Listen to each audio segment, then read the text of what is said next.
Izin Ketua, kami paparkan dalam pendahuluan dulu. Yang pertama adalah PT SMI meluncurkan robot trading Net 89 itu pada tahun 2018.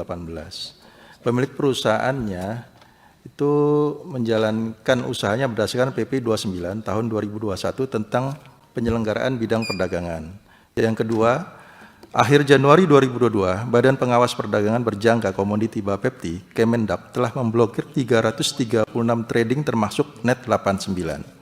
Selanjutnya, perwakilan korban trading membuat kelompok-kelompok sebanyak 16 kelompok dan membuat laporan ke Barreskrim mulai 3 Januari 2022 sampai 15 Januari 2024 sebanyak 15 laporan. Pasal-pasal yang dilaporkan oleh pelapor antara lain adalah tentang perbankan, utamanya adalah pasal 378 dan pasal 372. Terus ada TPPU juga ya. Oke. Pada awal penanganan perkara, ada 10 LP ditangani unit Subdit 2 di Tipideksus, Kasubdit 2 Kombel Pos Chandra Sukma Kumara, dan kanitnya AKBP Vandarizano. Pada saat itu ditetapkan 8 tersangka, inisialnya antara lain AA, pemilik PT SMI, LSA, Direktur PT SMI, serta 5 exchanger PT SMI. Inisialnya adalah RS, AAL, HS, FI, dan DA, itu pada tanggal 7 Oktober 2022. Kemudian dilakukan restoratif justice yang sempat difasilitasi oleh Kanit 2 Vanda, namun pada saat itu tidak tercapai kesepakatan perdamaian dikarenakan pembagian atau kerugiannya dari pihak terlapor atau tersangka itu tidak sesuai kepada korban. Akhirnya tidak terjadi restoratif justice yang pertama. Pada saat itu aset sitaan total Rp 2 triliun dan menetapkan 14 tersangka, antara lain Erwin Saiful Ibrahim dan rekan-rekan yang lain. Itu press release-nya dari Tipideksus bulan Juli 2023. Barang bukti kurang lebih sekitar 1,4 triliun dan uang tunai 49 miliar. Press release di Tipideksus bulan Agustus 2023. Jadi ada kekurangan, ada selisih yang awalnya 2 triliun menjadi 1,4 triliun. Namun pada saat itu dari pihak tersangka diajukan pra-peradilan. Dan pra-peradilannya tersebut dikabulkan permohonannya, dan selanjutnya para tersangka juga mengajukan pra-peradilan semuanya, akhirnya dikabulkan semuanya juga, sehingga pada saat itu perkara terhenti atau alias vakum. Kemudian pada tanggal atau bulan April 2024 itu diadakan penyelidikan ulang dengan sprindik baru. Pada saat itu perkara ditangani unit 5 Subdit 2 Perbankan Dirtipideksus yang kasubditnya adalah Pak Agus Waluyo dengan penyidiknya Kanit 5 Kompol Karta. Setelah ditangani oleh Kompol Karta, awalnya LP yang hanya 10 LP menjadi 15 LP. LP awal itu tanggal 3 Januari dan LP terakhir atau LP yang ke-15 itu sekitar 15 Januari 2024. Selanjutnya kami terus berjuang dan kami juga bertemu dengan beberapa pihak, terutama Pak Dirtipideksus yang baru, Pak Helvi kalau nggak salah, itu kami mencoba berbicara kepada beliau agar bisa diakomodir untuk RJ yang kedua. Namun pada saat itu Pak Elvi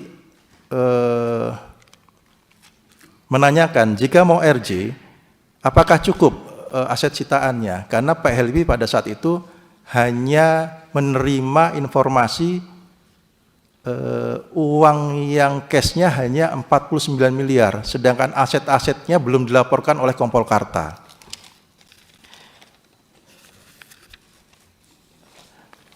Nah, kemudian Pak Elvi juga pada saat itu, jika memang mau RJ, kami dipersilahkan untuk di luar mengajukan akte dading kepada para tersangka. dan itu berhasil kami lakukan dengan para pihak tersangka yang notabene sekitar 14 tersangka.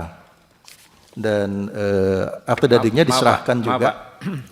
Itu akte pandading dalam konteks perkara perdata apa cuma akta perdamaian biasa, Pak? Akte perdamaian biasa di luar dari perkara. Di luar dari perkara perdata ya? Iya, Ya, oke. tapi sudah dinotariskan, Iya, Ketua. nggak apa-apa, sama aja nilainya. Cuma saya pengen tahu aja. Ya. Siap. Jadi akhirnya terjadi MOU kesepakatan damai antara pelapor dengan para tersangka itu pada tanggal 17 Januari 2025 ya, salah ya. Nah, pada saat itu ada press release juga yang kedua dari Kasubdit Dirtipideksus yang baru Pak Helvi bersama penyidik yang lain, dan press release-nya itu aset sitaan menjadi 1, triliun dan uang tunai menjadi 52,5 miliar. Dan juga ada penetapan 14 tersangka kembali karena kan tadi sudah ada sprindik baru, Ketua. Pada saat selesai press release itu kami sempat bertemu dengan Kompol Karta dan mengutarakan bahwa ini kami sudah membuat akte dading. Cuman Kompol Karta waktu itu bilang silahkan saja untuk membuat perdamaian di luar penyelidikan, tapi kami tetap melanjutkan penyidikan karena penahanan tersangka itu sudah habis waktu itu katanya. Nah, yang setelah kami sudah membuat akte dading, kami mencoba menghadap lagi kepada Pak Helvi. Namun Pak Helvi mungkin sibuk sehingga susah kami menghadap beliau.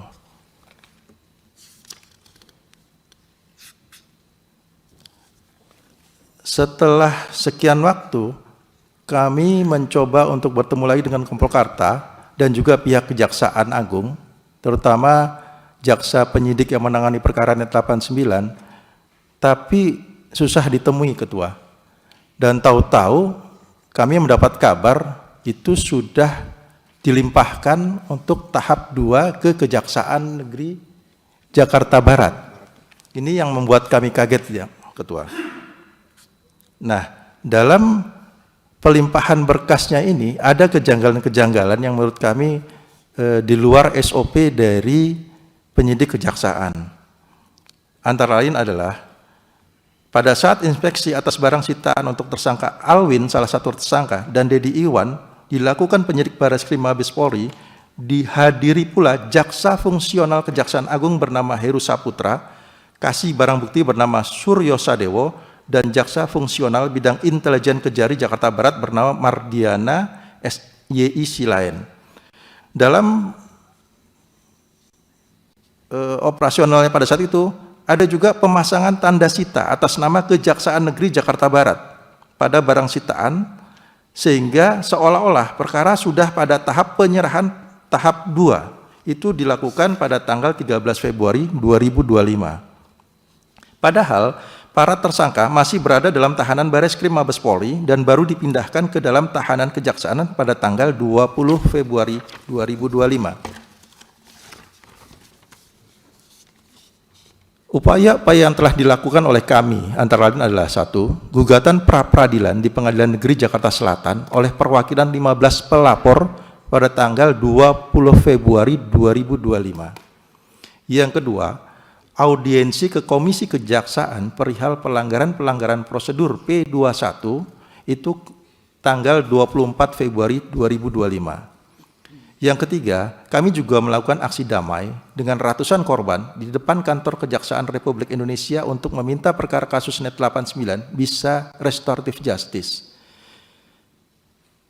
Yang keempat, kami juga melakukan pendirian Perkumpulan Simbiotik Multitalenta Bersatu (SMB) sebagai paguyuban induk bagi pelapor dan paguyuban korban yang menjadi wadah dalam pengembalian hak-hak korban, baik dalam bentuk tunai maupun dalam bentuk aset yang nanti akan dijual dan hasilnya dibagikan secara proporsional sesuai hasil audit KAP kepada seluruh korban Net 89.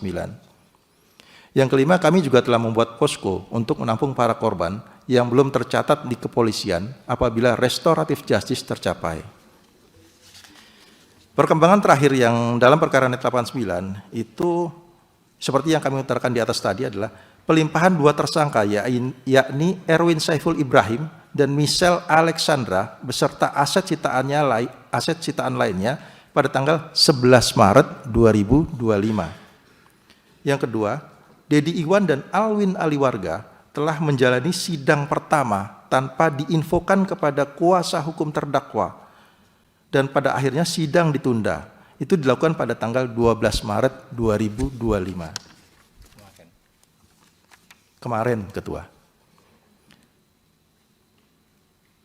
Nah, seperti yang kami utarakan di atas tadi, kejanggalan tadi adalah satu, inkonsistensi nilai aset yang disita dari 2T berkurang menjadi 1,4T dan terakhir menjadi 1,5T. Yang kedua, akte perdamaian, akte fundading sebagai akte otentik telah dibuat tetapi pihak penyidik tetap melanjutkan P21 seolah tidak menghiraukan kesepakatan akte dading kami. Yang ketiga, proses pelimpahan aset sitaan dan penyerahan tersangka yang tidak sinkron. Semestinya aset dan penyerahan tersangka itu dilakukan bersama-sama. Lanjut.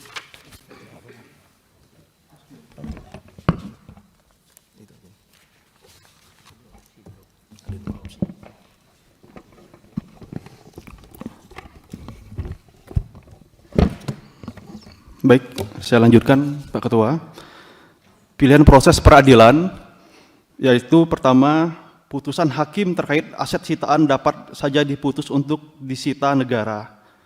Kedua, proses peradilan dan prosedur birokrasi kejaksaan yang harus ditempuh dalam melaksanakan eksekusi, termasuk proses lelang, yang panjang dikhawatirkan akan menurunkan nilai aset yang berimbas kepada berkurangnya porsi yang akan didapatkan para korban. Ketiga, beban keuangan negara terkait biaya appraisal dan biaya lelang karena eksekusi putusan berada dalam kewenangan kejaksaan. 4, tidak ada kepastian kapan penyerahan aset dilakukan walaupun uang sitaan sudah ada. Seperti kita ketahui kasus sebelumnya yang sama itu robot trading, yaitu kasus DNA Pro.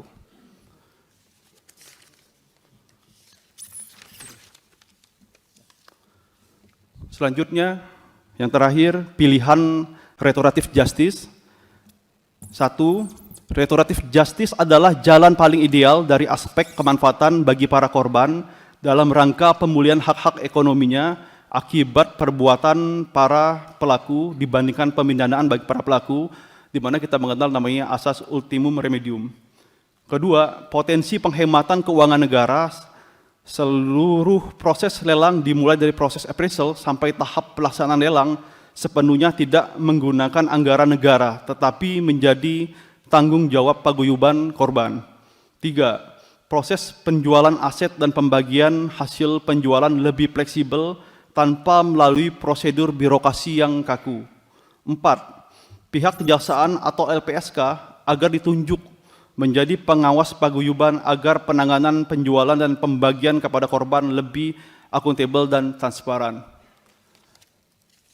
Sekian Pak Ketua atas presentasi kami tentang kasus robot trading 89. Atas waktunya kami ucapkan terima kasih. Ada penjelasan lagi yang tidak mengulang? Penjelasan yang tidak pengulangan ya Pak ya? Silakan. Terima kasih Pak Ketua yang kami hormati dan muliakan. Assalamualaikum warahmatullahi wabarakatuh. Selamat siang dan salam sejahtera untuk kita semua. Kami berusaha bertemu dengan Bapak Ibu yang terhormat di Komisi 3 ini dengan alasan bahwa pertama kami sudah 3 tahun menunggu, tapi proses pembenahan atau penyelesaian perkara ini tidak pernah tuntas. Kami sudah beberapa kali ketemu dengan Bareskrim dan beberapa kali ketemu dengan Kejaksaan menanyakan apakah ini bisa P21. Jawabannya tidak bisa, belum bisa P21 saat itu. Jadi 3 tahun lebih kami menunggu itu, tetapi pada tanggal, karena terlalu lamanya menunggu, pada tanggal 10 Februari 2025 yang seperti dikatakan tadi, kami telah menandatangani perjanjian perdamaian dading yang di depan notaris. Nah, setelah itu kami tembuskan perjanjian kami itu ke Barreskrim dan ke Kejaksaan, tapi toh mereka tetap tidak mengindahkan apa permintaan restoratif justice, tujuan daripada perdamaian untuk restoratif justice. Nah, kami korban saat ini merasa dikorbankan kembali oleh, maaf saya sebut, pihak kepolisian dan pihak kejaksaan. Nah, satu-satunya jalan buat kami adalah mengadu ke Bapak Ibu sekalian yang terhormat. Karena apa? Karena kami ketahui sesuai undang-undang, Bapak Ibu sekalian mempunyai wewenang dan hak yang diberikan oleh undang-undang untuk menerima laporan kami untuk mengantisipasi apakah restoratif justice yang kami ajukan ini kepada aparat penegak hukum bisa berjalan dengan baik. Ya, seperti kita ketahui bersama di Undang-Undang Dasar 45 juga kan junto pasal Undang-Undang Nomor 17 2014 yang memberikan kewenangan kepada MPR, DPR dan DPD untuk mengantisipasi hal itu semuanya. Nah, semuanya itu karena kami korban merasa bahwa restoratif justice ini adalah tidak lain tujuannya mencapai keadilan dan kebenaran restoratif. Ya, sehingga berdasarkan itu kami memberanikan diri bertemu dengan Bapak, bermohon kami dapat dibantu untuk yang pertama adalah merekomendasikan kepada pihak terkait untuk menghentikan proses P21 dan proses dakwaan di pengadilan untuk kasus NET 89. Ya, merekomendasikan aparat penegak hukum untuk melaksanakan restoratif justice untuk kasus NET 89. Yang kedua, yang paling penting adalah sebagai Bapak Ibu yang terhormat melakukan pengawasan kepada mereka adalah meminta laporan dari pihak terkait, khususnya polisi dan jaksa tentang pelaksanaan restoratif justice pada kasus NET 89. Kami merasa bahwa tempat yang paling benar di negara ini kita mengadu adalah di Komisi 3 ini, Pak. Karena kami sudah melihat betapa banyak kasus yang Bapak Ibu yang terhormat sudah selesaikan dengan baik dan benar untuk kepentingan masyarakat. Sekian dari kami, Pak. Wallahul muwaffiq ila aqwamit thoriq. Wassalamualaikum warahmatullahi wabarakatuh. Silahkan yang lain. Makasih, Pak. Ya, ini memang agak-agak bingung saya. Biasanya aparat penegak hukum yang kesulitan membujuk para pihak untuk menempuh restoratif justice. Ini kebalik,